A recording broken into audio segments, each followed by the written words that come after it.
everybody, Pastor Randy here. Great to be with you today on this beautiful Wednesday. Hope all of you are doing well. We're going to kick off a brand new chapter in our teaching, The Beauty of Simple. This chapter is simply called Keeping It Real.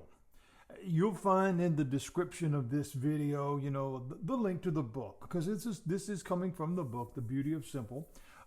And it's just a little bit of a journey from my career in ministry. And as I have moved and evolved through the years, where the message has come to. Over time, we begin to realize things, not just because we get older, but because we start listening. And that's what this new chapter is about, keeping it real. And we just finished The Danger of Religion, long lesson, probably eight parts. And it wasn't meant to be something that was being drug out as much as it was the depth of that material. Because of that, this next chapter, Keeping It Real, is not only shorter, but it really is the heart of this book, The Beauty of Simple. The word reality, we hear that a lot today. Why? Because of the advent of reality television. The problem with that is, as we learn, if you begin to kind of get a peek behind the curtains, or if you know anybody in that industry, which I have, it's not real. It's very scripted, or at least directed and put together in certain sequences to make things happen, if you will, because that's television. That's entertainment. We probably hear that word a little bit too much today because, again, the problem is that's what sells.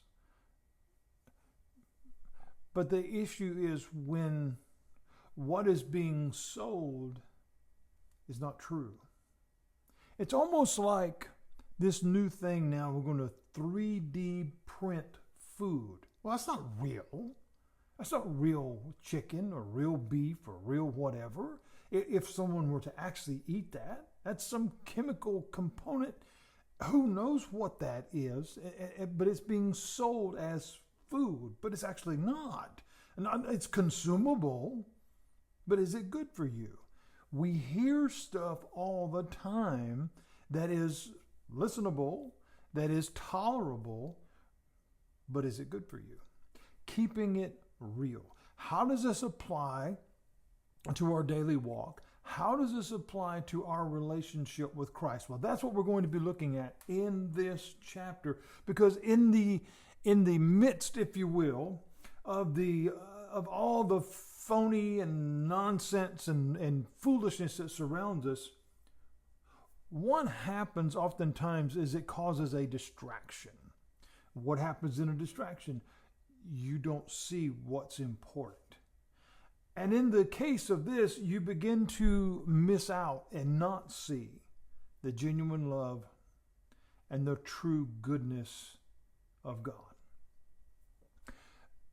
I've mentioned many times in the last several lessons, about some of the different offerings that are out there in ministry land, if you will. Everybody seems to be a preacher now. My goodness, I've never seen anything like it in my life.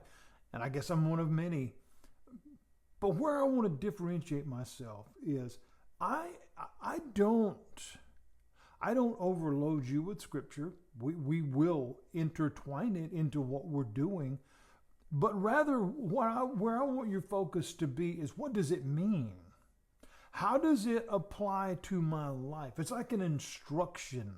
If you have an instruction to cross wire A with wire B to make the light come on, okay, that's a visual, maybe a little map thing that's been drawn out, and a step-by-step thing.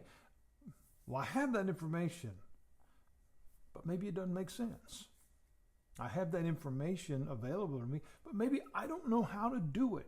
That's not an intelligence thing.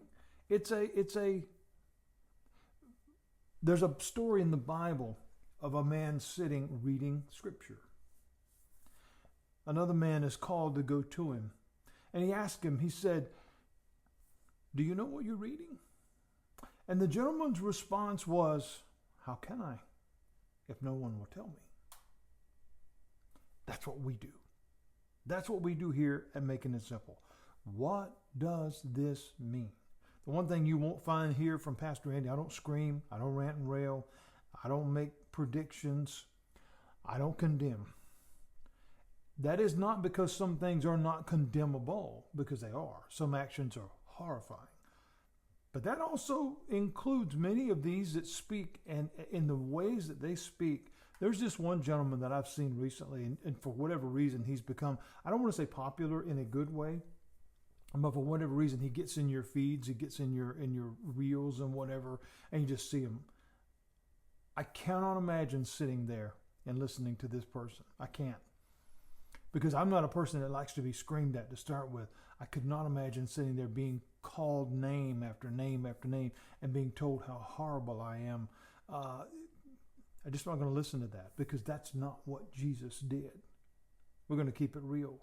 We're going to look at these things over this next chapter. And today's just a little introduction.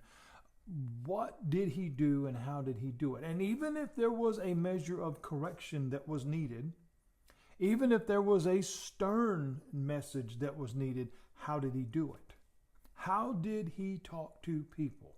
How did he minister to people? How did he do things? He met people where they were, whether that was in a good place or not. If it was corrective measures needed, it was done. If it was encouragement needed, it was done. That's what this whole chapter is going to be about, keeping it real. Not going to be long, just a couple of lessons, but it's going to be important that we see this is the heart. While there are multiple things that we're learning through this book, the one thing that I want us to see is the heart of Jesus. How did he deal with things? How did he talk to people? When we're looking at the beauty of simple, it really does go back to understanding reality. Because you see, friends, when things are honest, simplicity makes the truth more accessible. It frees us from doubt and the need for constant questioning, because today everything's got a question mark behind it. How does this work itself into our life? Well, if we are mentioning Scripture, we're talking about Scripture. Within the confines of Scripture, we find clarity and love and simplicity. Now, one might argue with me on that and say, well, wait a minute, Pastor, the Bible is really hard to read. That perception, though, is not completely based on which version you read. Now, that in of itself is a whole nother argument, because some people think there's only one, but there's not. There's multiple messagings there. Is it what's printed, or is it what God reveals? That's what makes a difference. And how does that become a reality? It all goes back to everything that I teach, relationship. God will let you know whether that's what he said or not. God will let you know whether that's what he meant or not. The perception, again, of the difficulty of reading and understanding is not completely based on what version you read, but rather the intent with which you read it. If you approach Scripture with a sincere desire to learn, a sincere desire to understand, you'll find. Because it says, seek and you will find. That's a promise from God, friends. That's a promise directly from God.